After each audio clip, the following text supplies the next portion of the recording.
ये है AGT live 24/7। आप सब देख रहे हैं एजीटी लाइव 24/7। এই হচ্ছে AGT live 24/7। This is AGT Live 24/7। পেছনের সারির যে লাইনটা সেখানেই তো আমাকে তারা থাকবার জন্য একটা কোয়ার্টার দিয়েছেন। এটা দয়ার দান না, এটা আইনের অধিকার। কেউ যদি মনে করেন মানিক সরকারের সঙ্গে খাতির করছে, কারোর কোনো ধারণা হয়েছিল, আমাদের লোকরা বিভ্রান্ত হয়েছিল, এটা আইন। আমরা আমাদের অধিকারটা এস্টাবলিশ করছি পার্টির সিদ্ধান্তে। সেই জায়গায় তো রাস্তা পরিষ্কার হচ্ছে না।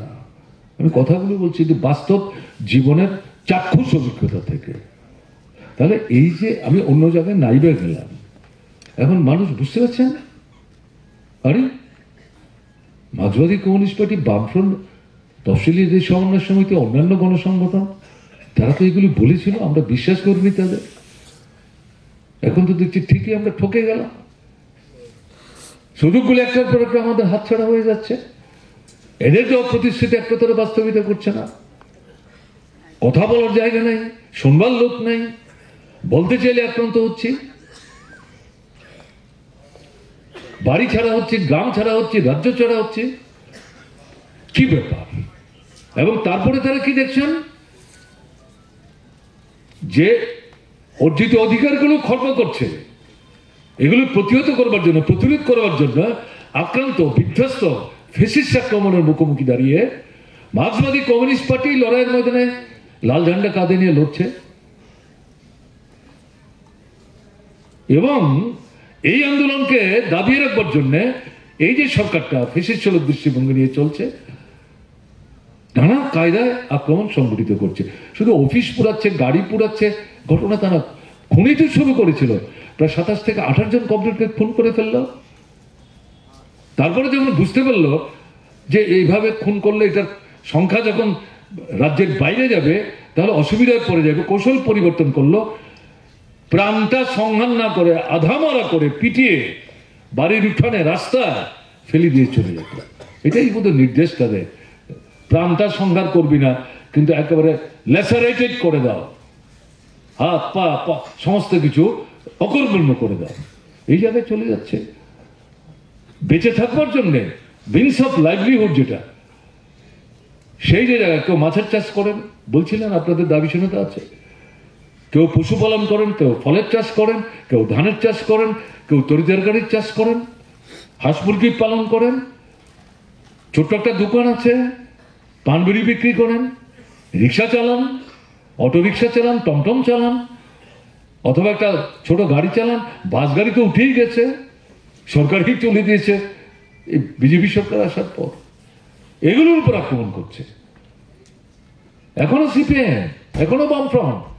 বিজেপি করবে না, আমাদের পতাকা তুলবে না, তোমাদের বাড়ির সামনে পতাকা লাগাবে না, আমাদের কাজ করবে না, দেখি তোমরা কি করে বেঁচে থাকো, কে বাঁচায় তোমাদের। আপনারা চাক্ষুষ করছেন। আপনাদের অভিজ্ঞতা এরকম আক্রান্ত অনেকেই আজকে মানে হল উপচে পড়া যে প্রতিনিধিত্ব করছেন আপনারা, আপনাদের মধ্যে অনেকেই আছেন, অনেকেই আছেন। এই সমস্ত কিছু উপেক্ষা করে মানুষ যখন বুঝতে পারছেন যে না, এটা তো চলবে না, এটা তো প্রতিহত করতে হবে, প্রতিবাদ করতে হবে, সোচ্চার হতে হবে, এই আস্তে আস্তে দেখা যাচ্ছে এই লড়াইয়ে, আন্দোলনে অংশগ্রহণের সংখ্যাটা বাড়ছে। কাজে আপনা আপনি আবহাওয়ার মধ্যে পরিবর্তন আসছে এটা ভাবলে কিন্তু ঠিক হবে না। খারাপ পরিস্থিতি ভালো হবে, আরে রাত্রে হলে পরে তো দিন হবে, এটা এক জিনিস। কিন্তু আমরা যারা রাজনীতির লড়াই অংশগ্রহণ করছি শ্রেণীগত দৃষ্টিভঙ্গি নিয়ে, শোষকদের হাত থেকে শাসন ক্ষমতা ছিনিয়ে নিয়ে শোষিত মানুষদেরকে শাসন ক্ষমতায় অধিষ্ঠিত করে, এই শোষিত, বঞ্চিত, নির্যাতিত, জাত, ধর্ম, বর্ণ, সম্প্রদায় নির্বিশেষে তাদের জীবনে সুস্থিতি, শান্তি, একটা সুন্দর পরিবেশ, পরিমণ্ডল তৈরি করার যারা লড়াই করছি, আমরা খারাপ অবস্থা থেকে ভালো অবস্থায় কবে আসবো তার জন্য বসে থাকবো, নাকি খারাপ অবস্থাটাকে নিজেদের লড়াই, সংঘর্ষ শক্তির জুড়ে আন্দোলনের মাধ্যমে এটা আস্তে আস্তে আমাদের সুবিধা মতো ভালো অবস্থার দিকে কনভার্ট করার চেষ্টা করব, এটাকে পরিবর্তিত করার চেষ্টা করব। এটা করতে না পারলে আমরা কি করে প্রগতিশীল আন্দোলনের অংশীদার? আমরা কি করে এসসি কোঅর্ডিনেশন কমিটির নেতা নেত্রী কর্মী সংগঠক, আমরা কি করে মার্ক্সবাদী কমিউনিস্ট পার্টির লোক? পরিস্থিতিকে কনভার্ট করার ভূমিকাও তো আমাদের নিতে হবে। এটা রাতের পর দিন, দিনের পর রাত, হ্যাঁ, সূর্যগ্রহণের পর চন্দ্রগ্রহণ, হ্যাঁ, এরকম ভাবে বসে থাকলে তো সমাজ ব্যবস্থার পরিবর্তনটা এইভাবে করা যায় না। এটা পরিবর্তনের জন্য যাদের সাথে পরিবর্তন, তাদের মধ্যে যারা নেতৃত্ব করছেন, তাদেরকে একটা গুরুত্বপূর্ণ ভূমিকা নিতে হবে। এই কারণে কথাটা বলছি যে এই যে একটু পরিবর্তনের ছোঁয়া লক্ষ্য করে যাচ্ছে, আপনাদের এই কনভেনশন তার একটা অন্যতম দৃষ্টান্ত। এটা কিন্তু আপনি হয়নি, হাজার হাজার লাখো লাখো লোক নিয়ে গত 6 বছরে সংগ্রামের মধ্যে আমরা কোনো একটা জায়গায় মিছিল মিটিং করতে পেরেছি। এটা তো সুযোগই ছিল না, কিন্তু মিছিল মিটিং বন্ধ ছিল না, প্রতিবাদ বন্ধ ছিল না, বিক্ষোভ বন্ধ ছিল না, আপনারা অংশগ্রহণ করেছেন। তাই তো আজকে আমরা কি দেখছি, আগের কনভেনশনগুলিতে যখন আসতেন ছবি তুলতে গেলে পরে মুখ ঢেকে রাখতেন না, আর হাত নেড়ে নেড়ে বলতেন ছবি তুলো না, ছবি তুলো না, ছবি তুলো না, দেখে ফেলবে। জেলায় যাই না, মহকুমায় যাই না, আগরতলায় আসলাম, এখন যদি এই ছবি বেরিয়ে যায় তাহলে তো আক্রান্ত হবো। এখন তো দেখছি ছবি তোলার চেষ্টা করলে মুখে কাপড় থাকলে সরিয়ে একটু ঠিকঠাক মতো বসার চেষ্টা করছেন, উঠুক না ছবিটা। এটাই পরিবর্তন। ত্রিপুরায় বামফ্রন্ট সরকারের সময় নাকি 50,000-এর বেশি পদ শূন্য পড়ে আছে। আমরা জবাব দেওয়ার চেষ্টা করেছি, মিথ্যা কথা বলছেন, অসত্য কথা বলছেন, প্রধানমন্ত্রী কি করে এগুলো বলছেন? তখন অমিত শাহ আমাদের কাছে তত গুরুত্বের বিষয় ছিলেন, তিনি ছিলেন তাদের দলের সর্বভারতীয় সভাপতি। তিনিও বলতেন, অন্যরাও বলতেন। আমরা প্রধানমন্ত্রীকেই তার বক্তব্যটাকে সামনে এনে বলবার চেষ্টা করছি। কোত্থেকে পেলেন আপনারা এই 50,000 শূন্য পদ? আমাদের সরকার প্রতি বছর 2 বার করে অর্থ দপ্তরের সহযোগিতা নিয়ে মন্ত্রিসভায় বসে পর্যালোচনা করে দেখতেন কত শূন্য পদ আছে, এবং তার মধ্যে তফসিলি কত, মানে রিজার্ভ কত, আনরিজার্ভ কত, কোন স্তরের কত, উচ্চ পর্যায় থেকে শুরু করে A ক্যাটাগরি থেকে একেবারে D ক্যাটাগরি পর্যন্ত। এবং এর ভিত্তিতে আমরা প্রতিনিয়তই আলোচনা করে অর্থ দপ্তরের সাহায্য নিয়ে সবাইকে একসাথে হয়তো আমরা সেই শূন্য পদগুলি পূরণ করার ক্ষেত্রে সেই বছরই হয়তো চাকরিতে নিতে পারতাম না, কিন্তু পর্যায়ক্রমে অগ্রাধিকারের ভিত্তিতে সরকার চালাতে হবে। নতুন নতুন দপ্তর তৈরি হচ্ছে, কারণ নতুন নতুন প্রকল্প আমরা হাতে নিচ্ছি। পুরনো দপ্তর দিয়ে চলবে না, নতুন দৃষ্টিভঙ্গি, কাজে নতুন কর্মচারী চাই, নতুন অফিসার চাই, এটাও আমাদের করতে হচ্ছে। সঙ্গে সঙ্গে শূন্য পদও পূরণ করতে হচ্ছে, সেগুলো আমরা পূরণ করে চলছিলাম। সর্বশেষ যে হিসেব ছিল আমাদের 17 সালে, সেটা ছিল 16 থেকে 17,000 শূন্য পদ। আমরা মাঠে দাঁড়িয়ে বলেছি কোথেকে আপনারা 50,000 আনলেন? এটা 16 থেকে 17,000, এবং এটাও প্রতিনিয়ত আমরা পূরণ করে যাওয়ার চেষ্টা করছি। যখন আমরা জবাব চাইছিলাম তখন তারা বলছেন হিসেব আমাদের হাতে আছে। দেখবেন আমরা যখন সরকারে যাব, প্রথম দিন মন্ত্রিসভা তৈরি হওয়ার পর দ্বিতীয় আমাদের সিদ্ধান্ত হবে এই 50,000 পদ প্রথম মন্ত্রিসভায় আমরা সিদ্ধান্ত নিয়ে তাদেরকে নিয়োগের ব্যবস্থা করব। আমি দুটো গুরুত্বপূর্ণ বিষয়ের কথা বললাম। তাহলে এই সরকার তৈরি হওয়ার পর এখন তো 7 বছর পূর্ণ হতে চলেছে, মুখ্যমন্ত্রী পাল্টেছে, দল তো একটাই। তো এখন যিনি মুখ্যমন্ত্রী তিনি সেই সময় দলের সভাপতি ছিলেন, কে জানে না, তার অজ্ঞাততেই এই বক্তব্য প্রধানমন্ত্রী রেখেছেন, ঘটনা তা না, বা প্রধানমন্ত্রী তার সঙ্গে পরামর্শ করে এই বক্তব্য রাখবো, এটাই তারা ঠিকঠাক করেছেন। তাহলে যখন তিনি সভাপতি তখন অন্য ভদ্রলোক মুখ্যমন্ত্রী, এখন তিনি নিজেই তো মুখ্যমন্ত্রী। এখন তো 50,000 শূন্য পদের কথা বলেন না, হিসেব তো শুনলেন আপনারা, সুদনের কাছে অন্য হিসেব। কর্মচারী যা ছিল তার থেকে প্রায় 55 থেকে 56,000 সংখ্যা কমে গেল। শূন্যপদের হিসাব কে রাখে, কে দেয়, কে কার কাছে যাবে, বুঝে গেছে সব। শূন্যপদ পূরণ হয়নি তো। 50,000-এর প্রশ্ন ছিল না, 16 থেকে 17,000 তো ছিল, সেটা আমরাই বলেছি। তা আপনারা 7 বছর হলো সেগুলো পূরণ করুন, সেগুলো তো পূরণ করেনি, পরে নূতন শূন্যপদ তৈরি হয়েছে। আমি দুটো বিষয় শুধু এখানে বললাম, বাদ বাকি আমি নাই গেলাম।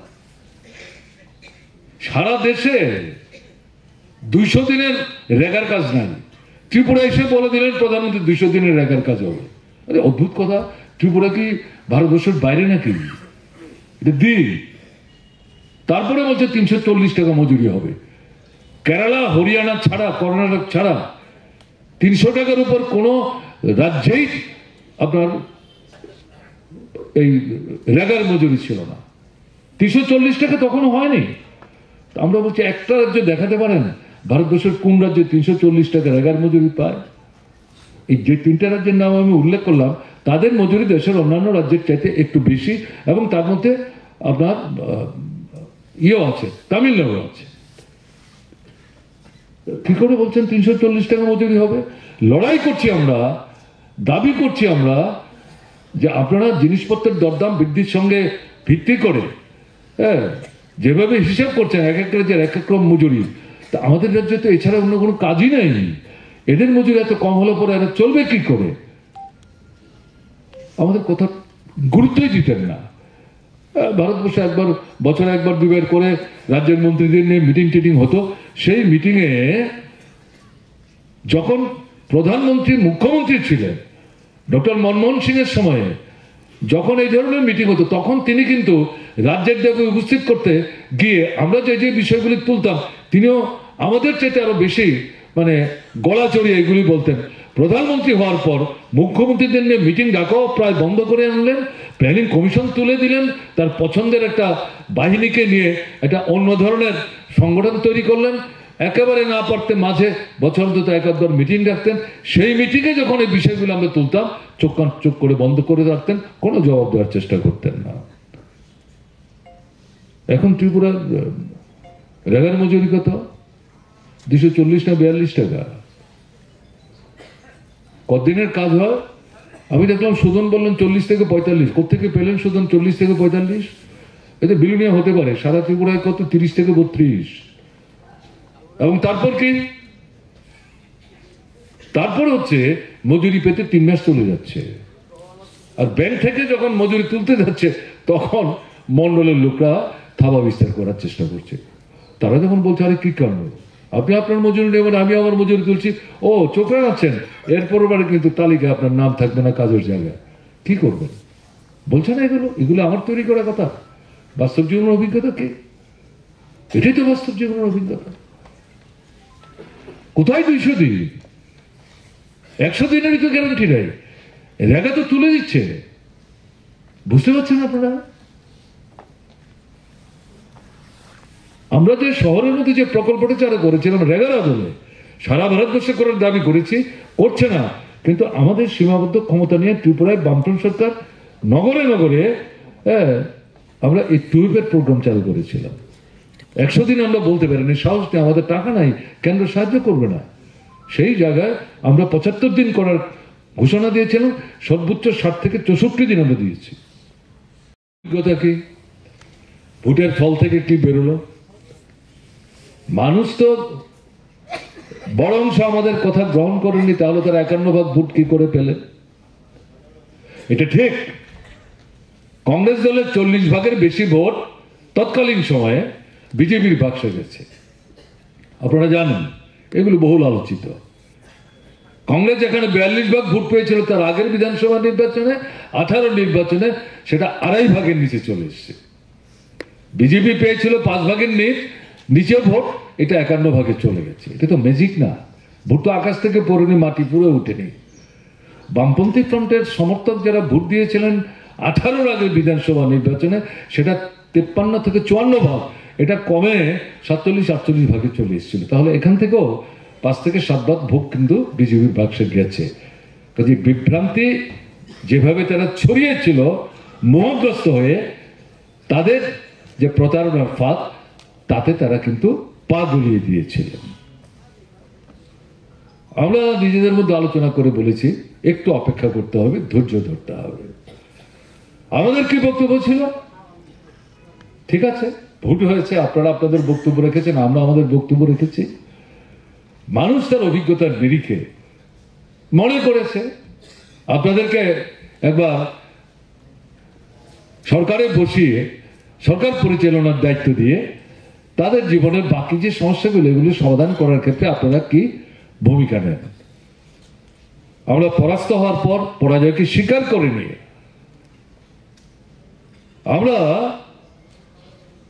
বিজেপি দলের নেতৃত্বের কাছে আবেদন করেছিলাম, প্রতিশ্রুতি রূপায়ণ করুন, বাস্তবায়িত করুন, বিধানসভার ভেতর, বিধানসভার বাইরে। কিন্তু আমরা জানতাম তাদের দেওয়া প্রতিশ্রুতি তারা বাস্তবায়িত করবে না, এটা প্রতারণা। অপেক্ষা করছিলাম আমরা। আস্তে আস্তে আস্তে আস্তে দেখা গেল মানুষ তার জীবনের অভিজ্ঞতায় উপলব্ধি করতে পারল মার্ক্সবাদী কমিউনিস্ট পার্টি, বামফ্রন্ট, তফসিলি জাতি সমন্বয় সমিতি, অন্যান্য গণসংগঠন তো নিশ্চয়ই, যেহেতু আজকে আমরা তফসিলি জাতি সমন্বয় সমিতির কনভেনশনে মিলিত হয়েছি, তাই আমি তফসিলি জাতি সমন্বয় সমিতির কথা বলছি। সেই সময় তফসিলি জাতি সমন্বয় সমিতির পক্ষ থেকেও ত্রিপুরার মানুষ এবং বিশেষ করে তফসিলি অংশের মানুষের দৃষ্টি আকর্ষণ করে বলবার চেষ্টা করেছে, বিভ্রান্ত হবেন না, মোহগ্রস্ত হবেন না, বিপদগামী হবেন না, প্রতারণার ফাঁদে পা গলিয়ে দেবেন না। কিন্তু সবাইকে আমরা বুঝাতে পারিনি, তার জন্য তারা সরকার তৈরি করেছে। আস্তে আস্তে কিন্তু মানুষ উপলব্ধি করতে শুরু করলেন, না দেওয়া প্রতিশ্রুতি তো বাস্তবায়িত করছে না, রূপায়ণ করছে না।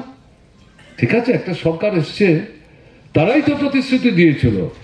মন্ত্রিসভা তৈরি করতে পারলে প্রথম দিনই দুটো গুরুত্বপূর্ণ বিষয় তারা সিদ্ধান্ত নেবে। একটা হচ্ছে শিক্ষক কেরানি কর্মচারী 7 সেন্ট্রাল পে কমিশন, যেটা মাথা খারাপ করে দিয়েছিল, যে আমরা মন্ত্রিসভা গঠন করে প্রথম দিন যে মন্ত্রিসভার বৈঠক হবে সেদিনের 1 নম্বর সিদ্ধান্ত হবে 7 সেন্ট্রাল পে কমিশন কার্যকরী করার সিদ্ধান্ত। আপনারা শিক্ষক কেরানি কর্মচারীরা সেদিন এই 7 সেন্ট্রাল পে কমিশন নিয়ে বাড়ি যাবেন, যেন এটা একটা বিরাট বড় বাক্স মাথায় করে নিয়ে যাওয়ার মতো।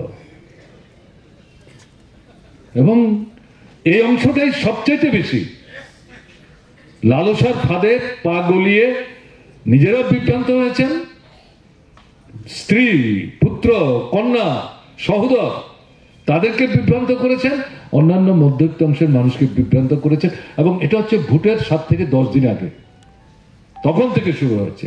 যখন দেখলো যে বিজেপির লোকরা বলছে তাদের অর্থমন্ত্রী এই প্রতিশ্রুতি রেখে যাওয়ার পর 20,000-এর বেতন 40 হবে, 40,000-এর বেতন 80,000 হবে, 80,000-এর বেতন 1,20,000 হবে, মাথা খারাপ হয়ে গেছে। হিসাব শুরু হয়ে গেল, সাইকেলের জায়গায় কি করে স্কুটার হবে, স্কুটারের জায়গায় কি করে ছোট ট্যাক্সি হবে, আপনার ছটবাসের ঘর কি করে আপনার দালান হবে, একতলা দালান কি করে 2তলা 3তলা হবে।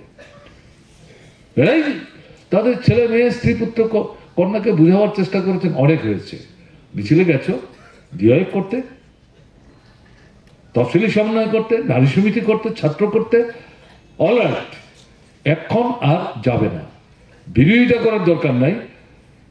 এই যে চলো পাল্টে স্লোগান, তাদের যে প্রতিশ্রুতি এই হাতে নিয়ে ঘরে বসে ঘরে ঘরে অধিকাংশ এই সমস্ত শিক্ষক কর্মচারী আন্দোলনের মধ্যে যারা বিভ্রান্ত হয়েছিল তারাই পরিবারের লোকদের কনভিন্স করার জন্য তারাই ব্যাখ্যার দায়িত্ব নিয়েছেন। এবং তারা হাটে ঘাটে মাঠে তারা যে ক্যাসেটটা বের করেছিলেন শেষে 7 থেকে 10 দিন রাস্তার মুড়ে মুড়ে, বিশেষ করে গ্রামের বাজারে বাজিয়ে শোনাতেন। এরা অন্ধকারে দাঁড়িয়ে, গাছের তলায় দাঁড়িয়ে বিড়ি সিগারেট ফুঁকতেন আর একবারে মনোযোগ দিয়ে বক্তৃতা শুনবার চেষ্টা করতেন। সেখান থেকেও পয়েন্ট তারা নোট করতেন। আর কি বলেছেন, এবার পদ্ধতি আমাদের ছাপ দিতে হবে, দেখি কি হয়। নিজের পরিবারকে বিভ্রান্ত করার চেষ্টা করেছেন, সবাইকে করতে পেরেছেন, ঘটনাটা না। তাহলে মন্ত্রিসভা গঠনের পর 7 সেন্ট্রাল পে কমিশন আজও তো কার্যকরী করলো না। 8 সেন্ট্রাল পে কমিশন তার কাজ শুরু করে দিয়েছে। এখন কর্মচারীরা নিজেরাই বুঝতে পারছেন, নিজেদের পায়ে নিজেরা কুরুল মেরেছি। দিয়েই তো পাচ্ছেন না এখনো, টেস্টটা দিয়ে এখনো জমা আছে, 3-4 বছরে একবার দিয়ে দেয়। আপনাদের মতো শিক্ষক কেরানি কর্মচারী কেউ কেউ প্রতিনিধিদের মধ্যে আছেন, আপনারা নিজেরাই বুঝতে পারছেন, হয়তো চাকরি থেকে অব্যাহতি নিয়েছেন, পেনশনভোগী। সাধারণ কর্মচারী যদি দিয়ে না পায়, আপনারা পেনশনভোগী যারা তারা তো পাবেন না, পাচ্ছেন না তো। তাহলে কি হলো, এই কথাই তো আমরা বুঝাবার চেষ্টা করেছি। 2025 সালে আমরা পদার্পণ করেছি আজকে 2 তারিখ। তাই কথা শুরু করার আগে ইংরেজি নববর্ষকে ভাবনায় রেখে নববর্ষের শুভেচ্ছা আপনাদের জানাচ্ছি।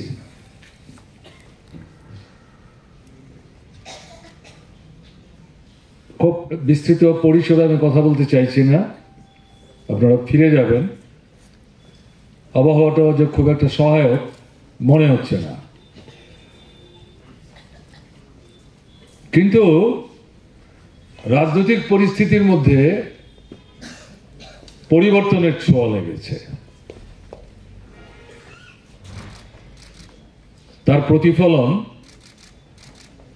তপশিলি জাতি সমন্বয় সমিতি 2018-র পর থেকে এই প্রায় 7 বছরের মধ্যে এই ধরনের রাজ্যভিত্তিক কনভেনশন এটা হচ্ছে তৃতীয়। এর আগের দুটো তো আমি উপস্থিত থাকবার সুযোগ পেয়েছিলাম, তৃতীয়টা তো আমি আমন্ত্রিত হয়ে উপস্থিত থাকবার সুযোগ ভোগ করছি। এই তিনটার সাথে তুলনা করে কমরেড রামচন্দ্র যেটা বলবার চেষ্টা করেছেন সঠিক, যে পর্যায়ক্রমে এই কনভেনশনে অংশগ্রহণ করার সংখ্যা বাড়ছে। এটা মনে করার কারণ নেই, শুধু তপশিলি জাতি সমন্বয় সমিতির উদ্যোগে আয়োজিত এই জাতীয় কনভেনশন জেলা বা মহকুমা ভিত্তিক নানা ধরনের সাংগঠনিক এবং আন্দোলন সংক্রান্ত কর্মসূচিকে সামনে রেখে যে সমস্ত কার্যক্রম, তাতেই বাড়ছে ঘটনা কিন্তু তা না। সামগ্রিকভাবে যদি আমরা লক্ষ্য করি, ত্রিপুরায় বিভিন্ন যে গণতান্ত্রিক সংগঠনগুলো, শ্রেণী সংগঠনগুলো কাজ করছে, শ্রমিক, কৃষক, ক্ষেতমজুর থেকে শুরু করে প্রত্যেকটা সংগঠনের কর্মসূচিতেই অংশগ্রহণের সংখ্যা ক্রমে ক্রমে তুলনামূলকভাবে বৃদ্ধি পাচ্ছে। কারণটা কি সেটা আমাদের উপলব্ধির মধ্যে রাখার প্রয়োজন আছে। 2018-র বিধানসভা নির্বাচনে আরএসএস নিয়ন্ত্রিত বিজেপির পক্ষ থেকে সরাসরিভাবে দেশের প্রধানমন্ত্রী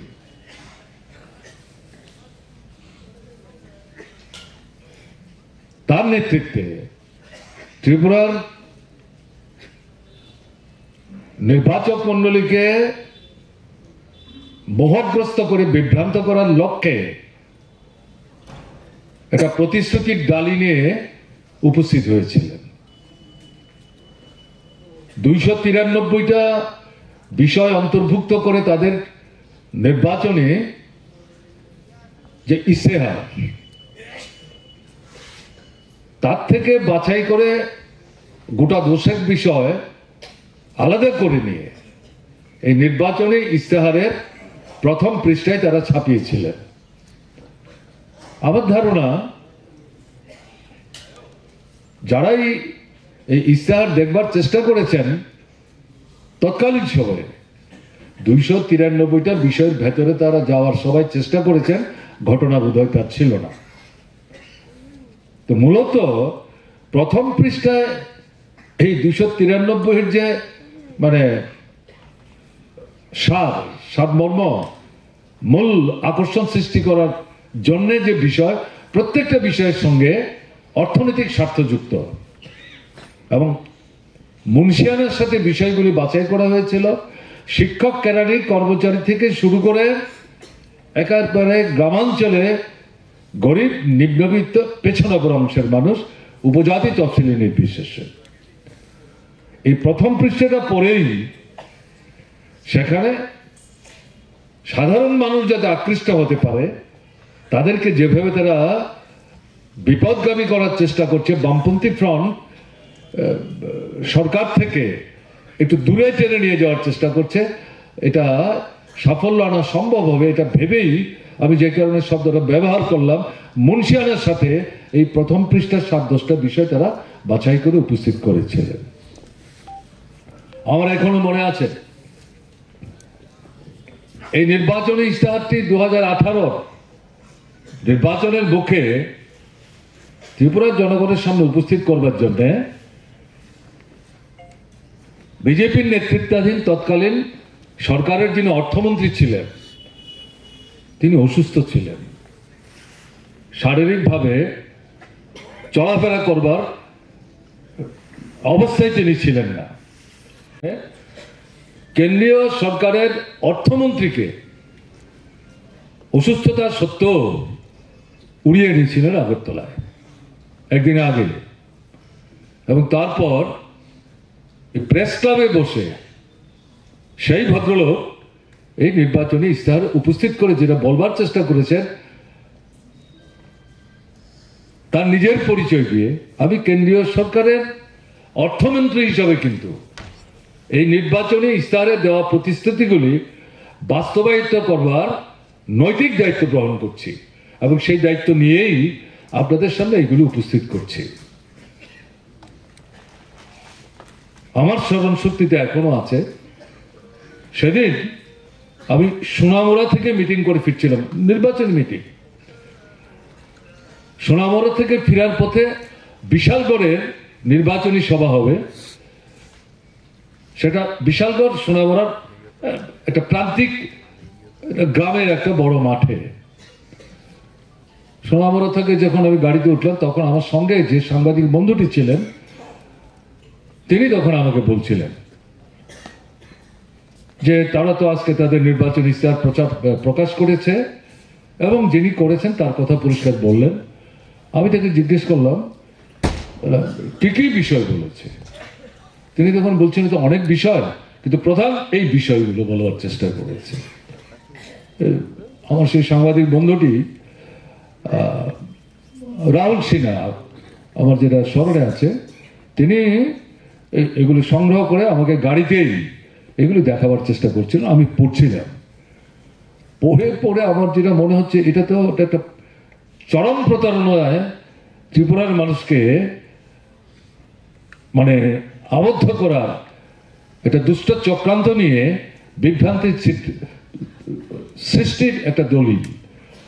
আমি এতটুকু তাকে বলেছি। তার পরবর্তী সময়ে এই বিশালগড়ের যে জনসভা, সম্ভবত এই সভাটা ভানুলাল সাহার বিধানসভা কেন্দ্রের একটা অংশ, সেখানে মিটিং, সেখানে আমি অল্প সময়ে যে বক্তব্য রাখছিলাম তাতে এই ইশতেহারের বিষয় নিয়ে সংক্ষেপে বলবার চেষ্টা করেছিলাম। প্রতারিত হবেন না, ভুলের ফাঁদে পা দেবেন না, মোহগ্রস্ত করার চেষ্টা করছে, বিভ্রান্তির সৃষ্টির চেষ্টা করছে। তার পরবর্তী সময়ে অন্তর্বর্তীকালীন সময় নির্বাচনের দিনে আগ পর্যন্ত বিভিন্ন জায়গায় আমাদের পার্টির যারা নেতৃত্ব যেখানেই তারা মানুষের মধ্যে প্রচার করতে গেছেন এই বিষয়গুলো সম্পর্কে আমাদের যে অবস্থান সেটা ব্যাখ্যা বিশ্লেষণ করে মানুষের সামনে উপস্থিত করার চেষ্টা করেছেন। আমাদের বক্তব্যটা কি ছিল, যে যে বিষয়গুলো আপনারা দেখছেন এগুলো অসত্য, এগুলো তারা বাস্তবায়িত করবে না। বিজেপি শুধু কেন্দ্রের সরকারে না, ভারতবর্ষের তৎকালীন সময় বিভিন্ন রাজ্যে তারা সরকার চালাচ্ছে। আমাদের রাজ্যে যে সমস্যাগুলি আমরা ভুগছি এগুলো সমাধান করতে গেলে পর কেন্দ্রের সাহায্যের প্রয়োজন। কেন্দ্র সাহায্য করবে না, করছে না বলে বিজেপি শাসিত বিভিন্ন রাজ্যের যে সরকারগুলো আছে তারাও এগুলো বাস্তবায়িত করতে পারছে না। তাদের শাসিত রাজ্যের সরকারগুলো যেগুলো বাস্তবায়িত করতে পারছে না, কেন্দ্র সাহায্য করছে না বলে, সেই কেন্দ্রীয় সরকারের প্রধানমন্ত্রী, অর্থমন্ত্রী কি করে আমাদের ত্রিপুরায় নির্বাচনের মুখে দাঁড়িয়ে এই প্রতিশ্রুতি দিয়ে যাচ্ছেন কেন্দ্র আমাদের সাহায্য করবেন, তাহলে অন্য বিজেপি শাসিত, আমি অবিজেপি অন্য সরকারের কথা বলছি না, বিজেপি শাসিত রাজ্যের সরকারগুলি তারাই তো তাদের উপর ঝাঁপিয়ে পড়বে। তোমরা ত্রিপুরাকেই দিলে, তাহলে আমরা তো বিজেপি সরকার, যদি ধরেই নাও যে বিজেপি সরকার তৈরি করবে, আমরাই তো বিজেপি সরকার, তাহলে আমাদের কেন তোমরা সাহায্য করছো না? তার কি জবাব? এটা ধনিক বণিকদের স্বার্থ রক্ষাকারী রাজনৈতিক দলের এটা হচ্ছে দস্তুর। ভোটের মুখে মানুষের জীবনের যে জ্বলন্ত সমস্যাগুলো শ্রেণীগত দৃষ্টিভঙ্গি নিয়ে ধনিক বণিকদের স্বার্থ রক্ষাকারী যে শক্তি, তারা শাসন ক্ষমতা থাকুক বা না থাকুক, ভোটের বৈতরণী পার হওয়ার সময় যেগুলো তারা আসলে শ্রেণীগত দৃষ্টিভঙ্গি নিয়েই কার্যকরী করবে না, তারপরেও মানুষকে বিভ্রান্ত করার জন্য, প্রলুব্ধ করার জন্য, তাদের দিকে টেনে নেওয়ার জন্য এই ধরনের প্রতিশ্রুতির ডালে নিয়ে হাজির হয়। যদি মানুষকে বিভ্রান্ত করে সরকারে বসতে পারে, এগুলির দিকে তারা ফিরে তাকায় না। এই কথাটাই আমরা ত্রিপুরার মানুষকে সেই সময় বুঝিয়ে বলার চেষ্টা করেছি যে আপনারা বিভ্রান্ত হবেন না, ক্ষতিগ্রস্ত হবেন, প্রতারিত হবেন। অর্জিত যে অধিকার, আপনাদের যে লড়াই সংগ্রাম, তার ফলশ্রুতি হচ্ছে বামফ্রন্ট সরকার। জনগণকে সাথে নিয়ে বামফ্রন্ট সরকার সংঘবদ্ধভাবে লড়াই করে কেন্দ্রের অনিচ্ছুক হাত থেকে যে বিষয়গুলি আদায় করে আপনাদের প্রত্যাশিত জরুরি যে বিষয়গুলো সমাধান করার সামর্থ্য রাজ্য সরকারের নেই, সেগুলো সমাধান করার ক্ষেত্রে দেখা যাচ্ছে কেন্দ্র সাহায্য করছে না, অথচ প্রতারণার ফাঁদ ফেলে সেই বিষয়গুলো নিয়ে মানুষকে বিভ্রান্ত করার চেষ্টা করছে। আপনাদের কিন্তু একটা ভূমিকা আছে, খুব বিরাট না থাকলেও মিনিমাম কন্ট্রিবিউশন আপনাদের আছে, এটা বুঝতে হবে। কিন্তু আমরা যে ধারায় চলছি, আমাদের লড়াইটা, সংগ্রামটা যে ধারায় চলছে, এই ধারাতেই কি আমরা চালাবো? তাহলে পরে কি এই ফ্যাসিস্ট স্বৈর শাসন, যে স্বৈর সন্ত্রাস চালাবার চেষ্টা করছে, এটা থেকে আমরা অব্যাহতি পাবো না। এই আন্দোলন সংগ্রামের যে ধারা, তার যে চরিত্র, তার মধ্যে একটা মৌলিক গুণগত পরিবর্তন আনতে হবে। ঠিক আছে, দাবি সনদ 11 দফা 12 দফা সঠিক দাবি, ভুল দাবি, এর মধ্যে কিছু নেই। এটাকে বড় করতে চাইলে এরকম আরো 10টা যোগ করা যাবে না, ঠিক করেছেন 10টা, এটাও মনে হয়েছে বেশি। আপনাদের সাধারণ সম্পাদক তিনিও সমর্থন করেছেন। সর্বভারতীয় যে দাবি, ভাবনা, চিন্তা, তার সঙ্গে সাদুর্য রক্ষা করে ত্রিপুরায় দাবি সনদ তৈরি হয়েছে, এটা পাশ হয়েছে। তো এটা হাতে নিয়ে কি আমরা বসে থাকলে হবে? লড়াইটা তো সংগঠিত করতে হবে, মানুষকে সঙ্গে আনতে হবে, মাঠে নামতে হবে। কনভেনশন এখানে হয়েছে, এরপরে কি খালি আপনিও গিয়ে মহকুমা, জেলা, অঞ্চলে এই 4 দলের মধ্যে নিজেদের আবদ্ধ রেখে কনভেনশন করবে? এটা তো নেতৃত্বে ব্যাপারটা বুঝে নেওয়ার জন্য। আর কি আছে কনভেনশনের মধ্যে আলোচনা করে? এখন কাজ হচ্ছে মাঠে নামা। মাঠে নামা মানেটা কি? এটা মৌলিক পরিবর্তিত দৃষ্টিভঙ্গি নিয়ে ডিটারমিনেশন, দৃঢ়তা, দাবি আদায় করব, আদায় না হওয়া পর্যন্ত লড়াই চলবে, এই মানসিকতা চাই। পরিস্থিতি এই যে একটু একটু করে পরিবর্তন হচ্ছে, যেটা আমি বলবার, বুঝাবার, আপনাদেরকে দৃষ্টান্ত দিয়ে আমি উপস্থিত করার চেষ্টা করলাম, এটাকে আরো ব্যাপক প্রসারিত করবার জন্য, যার মধ্য দিয়ে আপনারা যারা আছেন আছেন। আমি দেখছিলাম যে অনেকেই আমাদের ছেড়ে চলে গেছে, একটা অংশ চুপ করে বসে আছে, একটা অংশ প্রতিপক্ষের সাথে হাত মিলিয়ে উল্টো আপনার মাথায় এখন লাঠি চালাবার চেষ্টা করছে। তাদেরকে ফেরাবার জন্য আপনি সময় দেবেন? কেন সময় দেবেন? আপনি যারা আসবেন, আপনার লড়াই যদি আপনি ঠিক মতো সংগঠিত করতে পারেন, দেখবেন এমনিতে আসবে। বাড়িতে গিয়ে হাত কষলে বলবেন, হ্যাঁ আমাদের সঙ্গে আসবেন না, ভুল করেছেন তো তাতে কি হলো, এগুলো আমরা ভুলে তুলে যাচ্ছি, এই সমস্ত কথাবার্তা বলার কোনো অর্থ নাই। এই জায়গায় যাবেন না, এটা দুর্বলতা হবে। লড়াই করুন, কিন্তু দৃঢ়তা যেটা, সেটা হচ্ছে দাবি আদায় না হওয়া পর্যন্ত এই লড়াই চলবে। আপনারা এমন কোনো দাবি তো করেননি, সমাজতন্ত্রের দাবি তো করেননি, পুঁজিবাদ ধ্বংস হোক এই স্লোগানে তো আপনার দাবি সনদ নাই, সাম্রাজ্যবাদ মানে তার বিনাশ হোক এই দাবিও তো এর মধ্যে আনেননি। যুদ্ধ নয়, শান্তি চায়, খুব প্রাসঙ্গিক। যুদ্ধ চলছে তো 3-4টা জায়গায়, মার্কিন সাম্রাজ্যবাদের প্ররোচনাতেই হচ্ছে, এটাও তো আপনারা এখানে আনেননি। এই যে বিষয়গুলো আপনারা কি কি দাবি রেখেছেন আপনাদের 10 দফা 11 দফার মধ্যে, নিজেরাই বলছেন, সুদন নিজেও বলছিলেন। আরে এগুলো তো আমরা এনজয় করতাম বামফ্রন্ট সরকারের সময়ে, হরণ করে নিয়েছে, এগুলি ফেরত পেতে চাইছি। রক্ষা করতে চাইছি, আর পরিবর্তিত পরিস্থিতিতে দু একটা নতুন বিষয় যুক্ত করছি, অর্থনৈতিক বিষয়। এগুলো বাস্তবায়িত করাই তো সরকারের কাজ। নাহলে কেন সরকার, রাজ্য বলুন কেন্দ্র বলুন।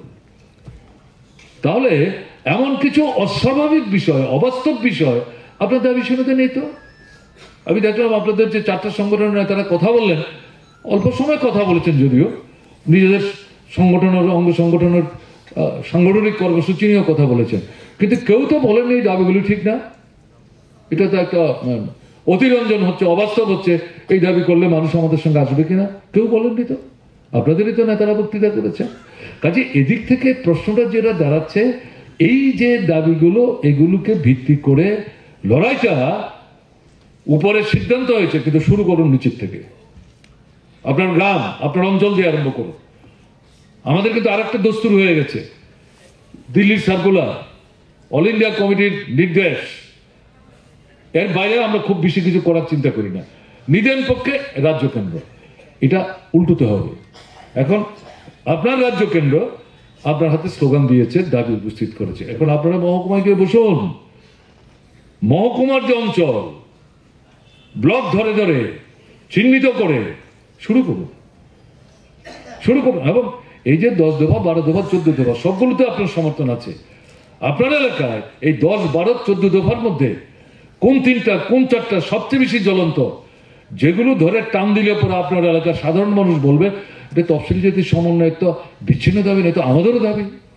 ঠিকই তো বলছে, কেন আমরা যাবো না এটার মধ্যে? এটা বাছাই করে যদি আপনি শুরু করতে পারেন, পোস্টারিং দিয়ে আরম্ভ করুন, তারপর দরকার হলে যেতে যেতে যেতে যেতে আপনার গ্রামের বাজার বন্ধে যান, তারপরে চিন্তা করবেন আইন অমান্য করবেন কি করবেন না, পর্যায়ক্রমে যাবেন। এবং মূল বক্তব্যটাকে, এই দাবি আমাদের আদায় করতে হবে।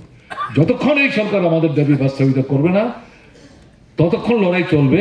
এবং আলটিমেটলি হয় দাবি মানবে, না হলে তাদেরকে রাজনীতিগত যে সংগ্রাম উচ্চতর পর্যায়ে, সেখানে তাদেরকে আরো কোণঠাসা করার জন্য ভূমিকা আমরা নেব।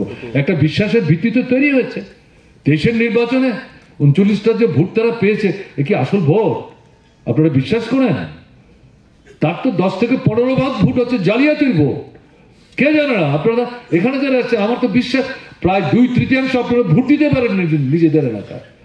তা আপনার ভোট তো অন্যরা দিয়ে দিয়েছে, এই ভোট তো ওদের বাক্সে গেছে। কাজে 39 ভোট তো আসল ভোট না। টিপরা মথা যদি এই প্রতারণা না করতো, প্রবঞ্চনা না করতো, তাহলে এই সরকারটাই থাকে না। আপনারা কিন্তু ফেলে দিয়েছিলেন 5 বছরের তিক্ত অভিজ্ঞতার মধ্য দিয়ে। কাজে এরকম একটা জায়গায় দাঁড়িয়ে আত্মবিশ্বাসের যে ভিত্তিটা, ওটা যেমন একটা হিসাব, আরেকটা হচ্ছে আপনার লড়াই। দুটোর সম্মিলনের মধ্যে দিয়ে এই আবহাওয়ার মধ্যে পরিবর্তন, এটাকে একটা ঝড় তুলতে হবে। 2025 নতুন বছর, শুভেচ্ছা জানিয়েছি, কিন্তু এই শুভেচ্ছার পেছনে একটা আমাদের যে ভাবনা, ঝড় তুলুন। শুধু ত্রিপুরার জন্য দিচ্ছি, আমরা এখন ত্রিপুরার কথাবার্তা বলছি। কাজে সেদিক থেকে নিচের থেকে শুরু করুন। আবার কবে সুদন দাসের স্বাক্ষরিত সার্কুলার যাবে, অত তারিখ সব জায়গায় আমরা অবস্থান করবো, অত তারিখ সব জায়গায় আমরা ডেপুটেশন দেবো, অত তারিখ সব জায়গায় আমরা আবার মিছিল করবো। Don't wait for that. This মহকুমা উদ্যোগ নিয়ে আপনাদের মিটিংয়ে আপনাদের রাজ্য নেতৃত্বকে ডেকে নিয়ে যান, আলোচনা করুন। তারা উপস্থিত থাকবে, আপনাদের সঙ্গে কথা বলবে, আইডেন্টিফাই করবে ফর্ম অফ স্ট্রাগল, আন্দোলনের ধরনটা সেখানে সেখানে বসে আপনারা ঠিক করবে, চাপিয়ে দেওয়া না। কাজে পরিস্থিতির মধ্যে এই সম্ভাবনাটা তৈরি হয়েছে। এই বিশ্বাস নিয়ে এই দাবি সনদটা হাতে নিয়ে অগ্রসর। যদি আপনারা গিয়ে দেখেন আপনাদের এলাকাতে, এখানে যে 13টা 14টা বিষয় দিয়েছে, আপনাদের কোনো একটা অঞ্চলের মধ্যে এমন 1-2টা বিষয় এসেছে যেটা তালিকার মধ্যে নাই, কিন্তু আপনাদের এলাকার জন্য খুব জরুরি, তফসিলি এবং অতফসিলি সবার জন্য। নেতৃত্বের উপস্থিতিতে যখন মিটিং করবো যোগ করে নেই, অসুবিধা নেই তো কিছু। বলছিলেন কমরেড রামচন্দ্র ডুম যে এখানে 13-14টা বিষয় আছে, দরকার হলে পরে আর কিছু বিষয় যুক্ত হলেও হতে পারে। Good thing, correctly he has mentioned it. আমি শুনছিলাম, ফলো করছিলাম।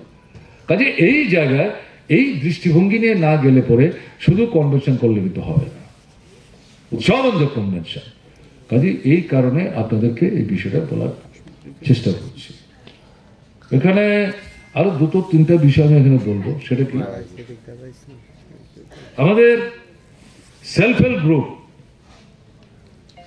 এটা কি নূতন আরম্ভ হয়েছে নাকি বিজেপি সরকার আসার পর? এটা তো ডাক্তার মনমোহন সিং এর সময় থেকে আরম্ভ হয়েছে। সেলফ হেল্প গ্রুপের কর্মসূচি বাস্তবায়নে ছোট্ট রাজ্য হওয়া সত্ত্বেও ত্রিপুরায় সারা ভারতবর্ষের প্রথম 7-10টা রাজ্যের মধ্যে অন্যতম সাফল্যের স্বাক্ষর সেখানে রাখতে পেরেছে। আমাদের সরকারের সময় আমাদেরও মূল লক্ষ্য ছিল মহিলাদেরকে সবচেয়ে বেশি সেলফ হেল্প গ্রুপে আনো, স্বয়ংবর করো, তাদেরকে উপার্জনে সক্ষম করো, তাহলে ছেলেরা মেয়েরা তাদের দিকে তারা নজর দেবে। হ্যাঁ, শুধু স্বামীর আয়ের উপর নির্ভর করবে না, এবং এটা পরিবারের মধ্যে একটা স্বাস্থ্যকর পরিমণ্ডল তৈরি হবে, অর্থনৈতিক অবস্থার মধ্যে পরিবর্তন আসবে। আমরাই তো উদ্যোগ নিয়েছি। আমাদের তো মনে আছে, আমাদের মন্ত্রীরা, মুখ্যমন্ত্রী সহ মন্ত্রিসভার সমস্ত মন্ত্রীরা সারা ত্রিপুরায় ব্লকে ব্লকে গিয়ে ডিস্ট্রিক্ট ম্যাজিস্ট্রেটকে সাথে নিয়ে এবং গ্রামোন্নয়ন দপ্তরের অফিসারদেরকে সচিবদের সঙ্গে রেখে ঘুরে ঘুরে ঘুরে ঘুরে সেখানে মহিলাদেরকে আনার চেষ্টা করেছেন এবং সেই জায়গায় তদবির তদারকি করার চেষ্টা করেছেন। সেখান থেকে উঠতে এখন তারা যে প্রোগ্রামটা কার্যকরী করছেন, এটা তো আমাদের সরকার থাকার সময় শেষের বছর শর্মা ধর্মনগরের ছেলে, আমাদের যে এক সময় স্পিকার ছিলেন, তার সন্তান, ওয়ান্ডারফুল অফিসার অরূপ শর্মা, সেই সমস্ত শেষের যে মানে ছকটা সর্বভারতীয় আন্ডারস্ট্যান্ডিং এর ভিত্তিতে ত্রিপুরায় ছক রেডি করেছিলেন। এখন যাই হোক, সরকার তো মানুষ আসতে দেয়নি, বামফ্রন্টকে তারা এসছে, ভালো তারা করুক। কিন্তু এখন কি দেখছি আমরা, এটাকে ভিত্তি করে এরা মহিলাদেরকে রাজনীতিগতভাবে তাদের যে মতাদর্শগত অবস্থান সেটাকে মাথায় রেখে প্রভাবিত করে ভোটের দিকে টানবার চেষ্টা করছে। বামফ্রন্ট সরকারের সময় মহিলাদেরকে যেভাবে এই সেলফ হেল্প গ্রুপের মধ্যে আনার চেষ্টা হয়েছে, সেখানে তো মহিলাদের নিয়ে কাজকর্ম করতে গিয়ে কোথাও বামফ্রন্ট সরকার তো রাজনীতির কথা তাদের মধ্যে নিয়ে যাওয়ার চেষ্টা করতো না। স্বাধীন, আপনারা নিজের পায়ে দাঁড়ান, উৎপাদন করুন। সরস মেলা সেই সময় শুরু হয়েছিল, বাজারে জিনিস বিক্রি করতে যান, মানুষকে আকৃষ্ট করুন, তারা কিনবে, তাতে আপনার রোজগার হবে, ঋণ যেটা নিলেন সেটা পরিশোধ করবেন, আপনার অবস্থার পরিবর্তন হবে। আপনি তা আপনার অভিজ্ঞতার মধ্য দিয়ে রাজনৈতিক লড়াই যখন আসবে তখন আপনি কি অবস্থান নেবেন আপনি ঠিক করবেন। ওখানে তো অন্য কোনো দলীয় রাজনীতির সুযোগ ছিল না। এখন কি হচ্ছে, এটা সেলফ হেল্প গ্রুপের সুযোগ তাদেরই দিচ্ছে যারা বলছে আমরা বিজেপি মিছিলে যাব, মিটিংয়ে যাব, স্বাক্ষর করছে, মেম্বারশিপ নিচ্ছে। তাদের মেম্বারশিপ তো সারা রাস্তাঘাটে, বাজারে, হাটে, সব জায়গায় তারা মেম্বারশিপ করে, এটা তাদের পার্টির দস্তুর। এ নিয়ে আমাদের বলার কিছু নাই, আমাদের দস্তুর অন্যরকম, পদ্ধতি অন্যরকম, ঠিক আছে। এখন এই জায়গায় দাঁড়িয়ে আমাদের যে মানে মায়েরা বোনেরা, তাদের যে সংগঠন গণতান্ত্রিক নারী সমিতি, এটা তো আমাদের তফসিলি সময়ের মধ্যে যে যারা মেম্বার, তাদের মধ্যে মা বোনরা আছেন, তারাও তার মেম্বার। এটা একটা উদাসীন দৃষ্টিভঙ্গি লক্ষ্য করা যাচ্ছে। প্রথম থেকে আমরা যেটা লক্ষ্য করেছি, না না সেলফ হেল্প গ্রুপ তো আমাদের সময় ছিল, তারা যারা আছেন আসবেন, কাজ করবেন, সুযোগ নেবেন, আয় উপার্জন বাড়বে, এটার মধ্যে আমাদের অতিরিক্ত করার কি আছে। কিন্তু তারা লক্ষ্য রাখছেন না এটা ভালো অংশের মহিলা এই সেলফ হেল্প গ্রুপের সুযোগ পাচ্ছে না রাজনৈতিক কারণে। দ্বিতীয়ত, যে টাকাটা পাচ্ছেন এই টাকা দিয়ে প্রকল্প যেটা কার্যকরী করছেন সেটা হচ্ছে না, তাকে ঋণ নিতে হচ্ছে, যেটা উল্লেখ করছিল, এই ঋণ নিতে হচ্ছে উচ্চহার সুদে। এখন পিঠের মেরুদণ্ড ভেঙে যাওয়ার মতো অবস্থা। বসে থাকবেন?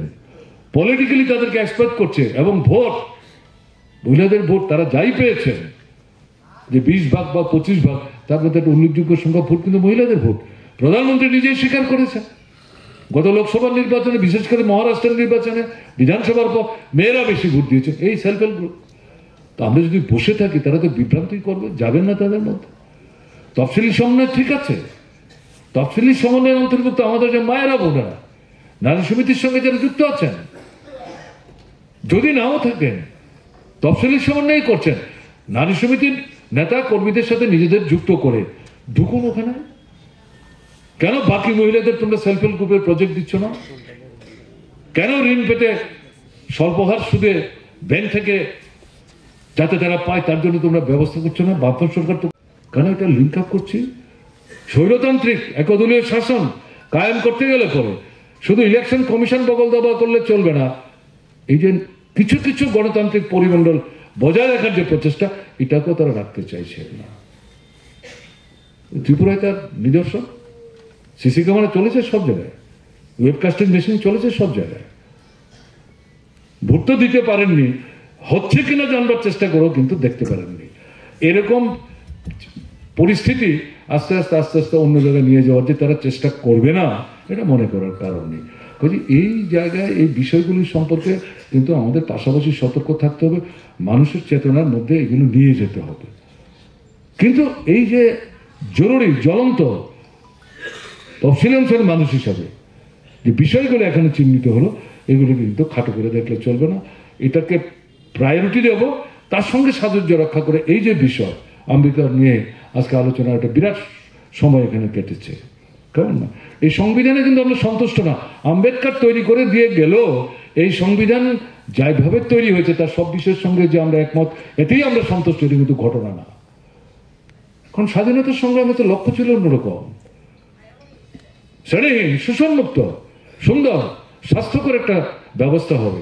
এটা করতে গেলে সংবিধানে যে যে বিষয়গুলি থাকা দরকার, ডক্টর আম্বেদকরের নেতৃত্বে যে সংবিধান তৈরি হলো, লাগু হলো, তাতে সব বিষয় ছিল, ঘটনা তা না। আম্বেদকরই বক্তৃতা করতে গিয়ে বলেছেন, অর্থনৈতিক স্বাধীনতা না আসলে রাজনৈতিক স্বাধীনতা নিরর্থক, অর্থহীন। তাকেও এটা করতে হয়েছে বহু লড়াই করে, এটা ভুলে গেলে চলবে না। আম্বেদকর কমিউনিস্ট ছিলেন না, বরং কংগ্রেস দলের মন্ত্রিসভারই সদস্য ছিলেন, হিন্দু কোড তৈরি করার চেষ্টা করেছিলেন, নারী পুরুষের অধিকার তার মধ্যে সামঞ্জস্য আনার জন্য জওহরলাল নেহরুকে রাজি করিয়েছিলেন। তিনি এবং জওহরলাল নেহরু মিলে যখন হিন্দু কোডের ড্রাফট নিয়ে আসতেন, কংগ্রেস দলের উচ্চ স্তরের নেতৃত্ব আগুন জ্বলে গেল, কি হচ্ছে এটা? জওহরলালের উপর চাপ, জওহরলাল থেকে তার প্রধানমন্ত্রী চলে যাবে, এরকম জায়গা পেছিয়ে গেলেন। ডক্টর আম্বেদকর দেখলাম আমি একলা হয়ে গেছি, ক্ষুব্ধ হয়ে মন্ত্রিসভা থেকে পদত্যাগ করেছেন। আপনারা জানেন, যারা খবর রাখেন, হিন্দু ধর্মেরই তো লোক ছিলেন তিনি তো বলছিলেন অসাম্য এখানে সবচেয়ে বেশি, 5 লক্ষের বেশি তফসিলি অংশের মানুষকে নিয়ে তিনি তো বুদ্ধ ধর্মের সাথে যুক্ত হলেন। এগুলি কে জানে না?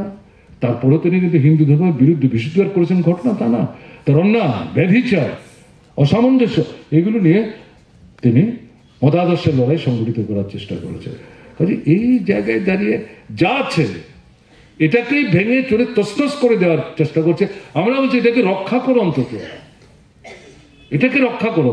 যদি আমাদের ধারণা হয় এটা যা আছে এই সব কিছু আমাদের সব সমস্যার সমাধান, এটা কিন্তু ঠিক হবে না। নির্দেশাত্মক নীতির মধ্যে মানুষের জীবনের মূল সমস্যাগুলি সমাধানের জন্য বিষয় কিছু কিছু অন্তর্ভুক্ত করে বলেছে, এগুলি দৃষ্টিভঙ্গি, বাধ্যতামূলক না। তাহলে কি অর্থ হলো? তাহলে কি অর্থ হলো? যারা সংবিধান নাড়াচাড়া করেন তারা এগুলি জানেন। এটাকে কেন আইন করলো না, বাধ্যতামূলক করলো না? ইচ্ছাকৃত।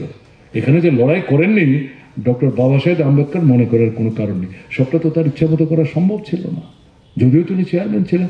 কাজে এই জায়গায় দাঁড়িয়ে এই ধাঁচাটাকে অন্তত রক্ষা করতে হবে, আর তার পেটে পিঠে ছুরি চালাতে দেওয়া যাবে না, যেমনটা আপনার RSS এর নেতৃত্বে বিজেপি চালাবার চেষ্টা করছে। কাজে দিসপাট এবং আমাদের রাজ্যের যে পরিস্থিতি, এই দুটো মিলিয়ে সামনের দিনে একটা ব্যাপক আন্দোলন তৈরি করার ক্ষেত্রে তফসিলি জাতি সমন্বয় সমিতি গুরুত্বপূর্ণ ভূমিকা আপনারা নেবেন।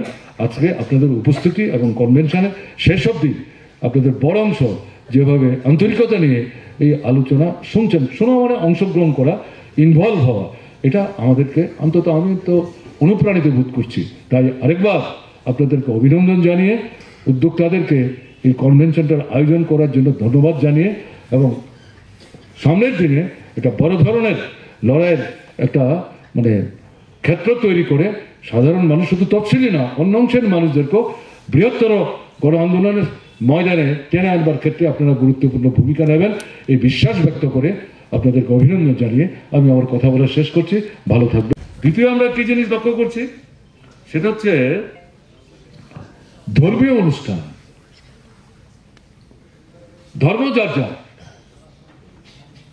দেশ রাষ্ট্র সবার, অন্যের ধর্মের প্রতি যে শ্রদ্ধা, আমরা এটাকে অশ্রদ্ধা করি না। কোঅর্ডিনেশন কমিটি SC কোঅর্ডিনেশন করে না, মার্ক্সবাদী কমিউনিস্ট পার্টি করে না, আমাদের দৃষ্টিভঙ্গি অন্যরকম। কিন্তু এটা নিয়ে তর্ক বিতর্ক ঝগড়া ঝাঁটিতে আমরা যাচ্ছি না।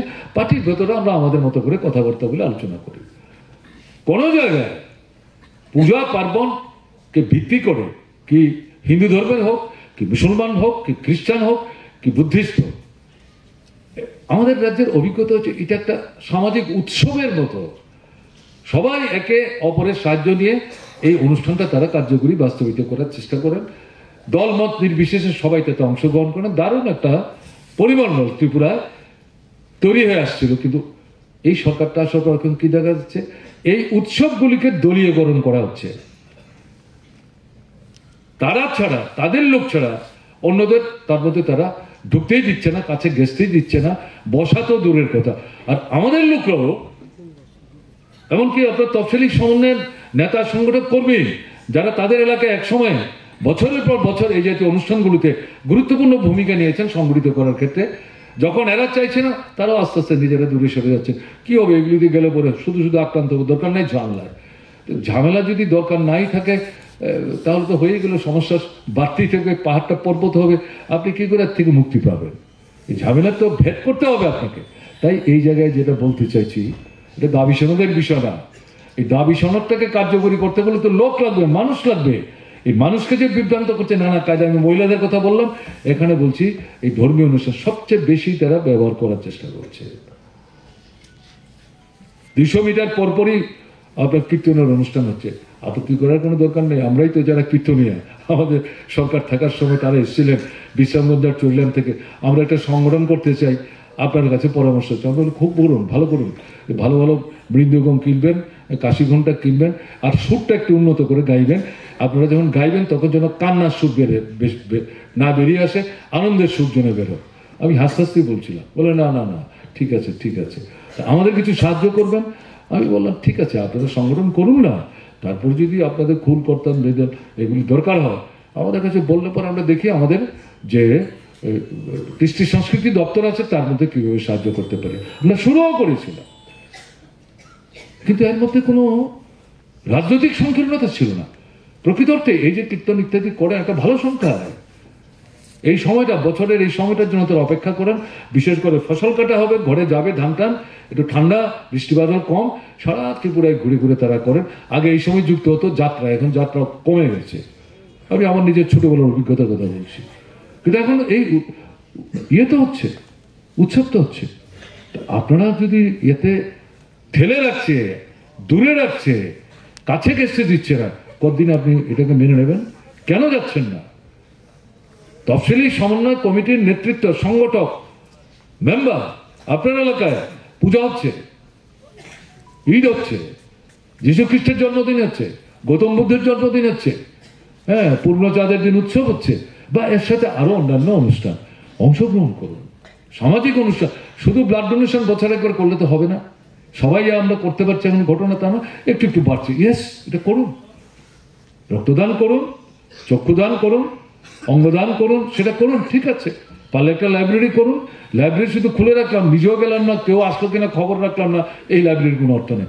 কার্যকরী করুন। কিন্তু এই যে কাজটা, বিরাট অংশের মানুষকে তারা এই অনুষ্ঠানগুলির মধ্যে নিজের মানে ইয়ের মধ্যে রেখে, কন্ট্রোলে রেখে, দেখা যাচ্ছে এই পূজা অর্চনার অনুষ্ঠান, সামাজিক অনুষ্ঠানের নামে তারা তাদের দলীয় রাজনীতি, তাদের যে মতাদর্শটা, তারা সরাসরি কিন্তু ওই যে হিন্দু রাষ্ট্র যা শুনলেন আমার আগের বক্তারা বললেন, এইভাবে না, তারা বুঝতে পারছেন এটা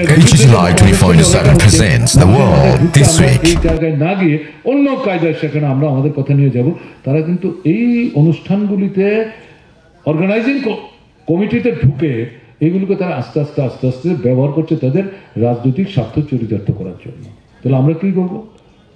আমরা কিন্তু এই কথা বলছি না আপনি এগুলিতে ঢুকে আপনি সিপিআইএম এর কথা প্রচার করুন, না, দরকার নেই। আপনি অনুষ্ঠানটা সুন্দর করে করে দেবেন, এটা সফল করতে সাহায্য করুন। এরাও থাকবে, আপনারাও থাকবেন, তাদেরকে আপনি বাধা দিতে যাবেন কেন? কিন্তু যখন দেখবেন তারা এই অনুষ্ঠান মঞ্চকে, এই তার যে সমস্ত প্রস্তুতি, তাকে তারা ব্যবহার করার চেষ্টা করছেন তাদের দলীয় রাজনীতির সাথে, সেখানে প্রতিবাদ করছে। No, this cannot be done, this should not be done. এটা করতে দেওয়া যায় না, এটা করা যাবে না, আমরা এটা হতে দেব না। Will not allow you to do this. Strongly বলতে হবে এটা। নো, এটা তো ছিল না আগে, আপনারা কেন এটা করছেন? ধর্মীয় অনুষ্ঠান যার যার নিজের মতো করবে। ভালো লাগলে আপনি সাহায্য করুন, না লাগলে করবেন না। আর আমি যদি এত অংশগ্রহণ করি, আপনি কে আমাকে বাধা দেওয়ার? এই অধিকার আপনাকে কে দিল? এই জায়গাটা যেতে হবে। যদি নতুন মানুষ সঙ্গে আনতে চান, বিভ্রান্তদের মধ্যে সাহস জাগিয়ে সঙ্গে আনতে চান, আন্দোলনের যে ক্ষেত্রটা প্রসারিত করতে চান, এই জায়গাটা অবহেলা করলে কিন্তু চলো না। না, এটার মধ্যে গিয়ে শুধু শুধু ঝামেলায় জড়িয়ে লাভ কি? আরে বেঁচে থাকাটাই তো ঝামেলা নাকি? তা যদি হয় তাহলে এই বেঁচে থাকার জন্য লড়াইটা যদি ঝামেলা হয়, ঝামেলা করে তো লড়াই করতে হবে, এটা তো না করলেও হবে না। থার্ড ইম্পর্টেন্ট যেটা বলছি, এমপ্লয়মেন্ট। আরে আপনি মশাই চাঁদকে সূর্য, সূর্যকে চাঁদ বলে বলে বেড়াচ্ছেন, এখন যখন ধরিয়ে দেওয়া হচ্ছে এটা চাঁদ এটা সূর্য, তখন বলছেন যে এগুলি সমস্ত অসত্য কথা। বললেই মানুষ গ্রহণ করবে নাকি? এই জায়গাটার মধ্যে ইন্টারভিউ হচ্ছে, নাম বেরোচ্ছে না, নাম বেরোচ্ছে, অ্যাপয়েন্টমেন্ট হচ্ছে না। কি হচ্ছে? সুরম তো বলছিলেন গ্রুপ ডি, গ্রুপ সি। আমাদের ত্রিপুরায় ভারতবর্ষের অন্য রাজ্য থেকে চাকরি করতে আসা নিষিদ্ধ ছিল না, বামফ্রন্ট সরকারের সময় ছিল না। কিন্তু আমাদের লক্ষ্যটা কি ছিল? এই যে বিষয়গুলোতে আমাদের রাজ্যে ছেলেরা মেয়েরা আছে, তারাই এখানে প্রাধান্য পাবে।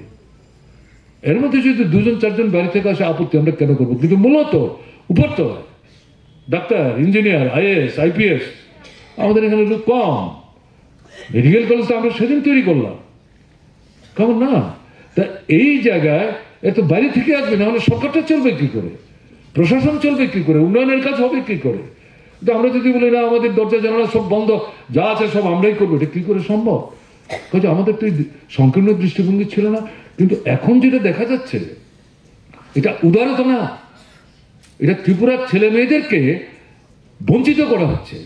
কাজে এই যে কথাটা আমরা যেটা লক্ষ্য করছি, যুবকরা বলছে শুধু যুবকদের উপর ছেড়ে দিলে হবে? আপনার কোনো ছেলে মেয়ে না তারা? আপনি নারী সমিতি করেন, আপনি কৃষক সভা করেন, আপনি ক্ষেত পুজন করেন, আপনি তফসিলি জাতির সমন্বয় সমিতি করেন। দাবি সমন্বয়ের মধ্যে বলা আছে, এটা কি 12টা 14টার মধ্যে একটা দাবি এইভাবে বিচ্ছিন্ন করে ভাববেন? এটা তো জ্বলন্ত জরুরি প্রতিদিনের সমস্যা। স্বামী চাকরি করে রিটায়ারমেন্টের সময় চলে আসছে, বিবাহযোগ্য মেয়ে 25 বছর হয়ে গেছে, 30-এর আগে তাকে পাত্রস্থ করতে হবে, না হলে এর প্রতি বিয়ে দেওয়াই কঠিন হয়ে যাবে। একটা মাত্র ছেলে কোনো মধ্যে পাশ করে বসে আছে, বিয়ে পাস, এমএ পাস, কাজ নাই, একটার পর একটা ইন্টারভিউ দিচ্ছে, প্রতারিত হচ্ছে। কি ব্যাপার? নিয়মিত চাকরি নাই, 10 মাস করার পর ছাঁটাই, 2 মাস পর আবার নিচ্ছে, রেগুলারিটি মেনটেন যাতে করতে না পারে। এই লড়াইটা ভেরি ইম্পর্টেন্ট,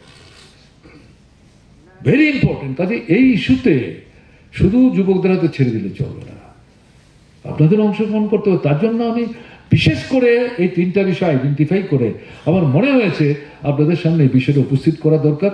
এটা উপলব্ধির মধ্যে রেখে 14 দফার মধ্যে বিষয়গুলোকে মাথায় রেখে সামনের দিনে কিন্তু কাজ করতে হবে।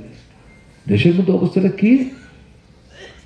ফ্যাসিস্ট কায়দা, একদলীয় স্বৈরশাসন কায়েমের লক্ষ্য নিয়ে আপনার এক দেশ এক ভোটের স্লোগান, তার সঙ্গে যুক্ত হচ্ছে সংবিধান পরিবর্তন করা পারবে না, এই সংখ্যা তাদের হাতে নাই। উদ্দেশ্যমূলক এগুলি শুনেছেন, আমি সেখানে যাচ্ছি না। কিন্তু লক্ষ্যটা কি, আসল রাজনৈতিক লক্ষ্যটাকে সেটা বুঝতে হবে। শুধু বিপদগামী করে না, অ্যাটেনশন ডাইভার্ট করে না, তার মধ্যে যে তার মৌলিক রাজনৈতিক উদ্দেশ্য, শ্রেণী দৃষ্টিভঙ্গি, এক দল, এক দেশ, এক নেতা, এক ভাষা, এক কৃষ্টি, এক সংস্কৃতি, এটাকে আমরা বলছি নয়া ফিসিবাদ। মুখে গণতন্ত্র, আসলে গণতান্ত্রিক অধিকার নাই। এই যে জায়গাটা, এটার বিরুদ্ধে লড়াই গুরুত্ব কম দিয়ে আমরা যদি শুধু 14 করি তাহলে ভুল হবে। আবার যদি শুধু এটাতেই সমস্ত সময় দিলাম, এই বিষয়গুলি কথা না বলি, তখন কিন্তু মানুষের কাছে গেলে আপনি বসবার জায়গা পাবেন না। দুটোকে সম্পৃক্ত করতে হবে, নাহলে কিন্তু অসুবিধা হয়ে যাবে। ব্যালেন্স কি করে করবেন? নেতৃত্বের সঙ্গে কথা বলে করবেন, কিন্তু ইস্যু ভেরি ইম্পর্টেন্ট, খুবই গুরুত্বপূর্ণ ইস্যু। কেন্দ্রীয় সরকার আমাদের জীবনের মূল সমস্যাগুলির সমাধানের কোনো প্রোগ্রাম কোথায়? জিনিসের দাম কমছে না, টাকার দাম কমছে, স্বাধীনতার পর এত টাকার দাম নিচে যায়নি। এটা এটা এটা তো তুল্যমূল্যভাবে হিসাবে ডলারের সাথে এটা 85 পয়সা পর্যন্ত চলে গেছে। কাজে এই জায়গায় সরকারের কোনো হেলদোল আছে? নাই। চাকরির ক্ষেত্রে কোনো হেলদোল নাই। কৃষক তার ফসলের ন্যায্য দাম পাচ্ছে না। এরকম একটা জায়গায় ধর্মের নামে, বর্ণের নামে, সম্প্রদায়ের নামে বিভাজন তৈরি করছে। দাঙ্গা কোথায়? এটা তো একতরফা আক্রমণ হচ্ছে। দাঙ্গা শব্দটা কেন আমরা ব্যবহার করছি? সংখ্যালঘু আক্রান্ত হচ্ছে। দাঙ্গা তো হবে 2 অংশের মধ্যে সংঘর্ষ হলে পরে। কোথায় 2 অংশের সংঘর্ষ? সরকার, প্রশাসন, পুলিশ আক্রমণকারীর পাশে দাঁড়িয়ে সংখ্যালঘুদের বিরুদ্ধে যে একতরফা চলছে জবাইটা, এটা তারা প্রশ্রয় দিচ্ছে, এটাই তো চলছে। কাজে এরকম একটা জায়গায় দাঁড়িয়ে একটা খুব জটিল পরিস্থিতির মধ্যে দিয়ে দেশটা যাচ্ছে, এটা মাথায় রাখার দরকার আছে। নির্বাচন কমিশন তো বগল দাবা করেছে, চিফ জাস্টিসকে হটিয়ে দিয়ে প্রধানমন্ত্রী ইচ্ছা মতো নির্বাচন কমিশন। এই কমিশন কয়েক বছর আগে বিভিন্ন জাতীয় রাজনৈতিক দলের সাথে পরামর্শ করে তাদের ক্ষোভের কারণে কি ভোট হচ্ছে, জালিয়াতি হচ্ছে, ঠিকমতো ভোট দিতে পারছে না, ভোট বাক্স গোলমাল হয়ে যাচ্ছে, এখানে যে টিপসই দিয়ে আমরা টিপ দিয়ে যে ভোট দিচ্ছি এটার মতো গোলমাল করছে। এই প্রতিবাদ যখন উঠলো, মিটিং ডাকলো, জাতীয় রাজনৈতিক দলের প্রতিনিধিরা বসলো, 3-4টা বিষয় তারা ঠিক করলেন, না আমরা সিসি ক্যামেরা বসাবো, ওয়েবকাস্টিং মেশিন বসাবো। তারপরে বললেন যে যারা নির্বাচনে দাঁড়াচ্ছেন তারা কোন দলের লোক, কি তার অতীত, কি কাজ, তার কোনো মিথ্যা মামলা আছে কিনা, তার রোজগার কি পাতে কি, এগুলি জানবো কি করে, বলে না এটার ব্যবস্থা আমরা করবো। কি অসুবিধা আসলো এটাতে? অসুবিধাটা কি? দেখা গেল বর্তমান সরকার ইলেকশন কমিশন বগল দাবা করে সন্তুষ্ট না, তারপরে এই যে সুযোগগুলো ইলেকশন কমিশন আগে দিয়েছিল এগুলিতেও অসুবিধায় পড়ে যাচ্ছে। দেখলেন না, ভোট হয়ে যাওয়ার পর, লোকসভার ভোট হয়ে যাওয়ার পর 6 মাস পরে তথ্য দিচ্ছে, আগে যে তথ্যটা 1 থেকে 1.5 মাসের মধ্যে দিত। হিসাব মেলাতে হবে তো, উলট পালট করে ফেলেছে তো। এখন তো এই বছর তবু পেলেন, সামনের বছর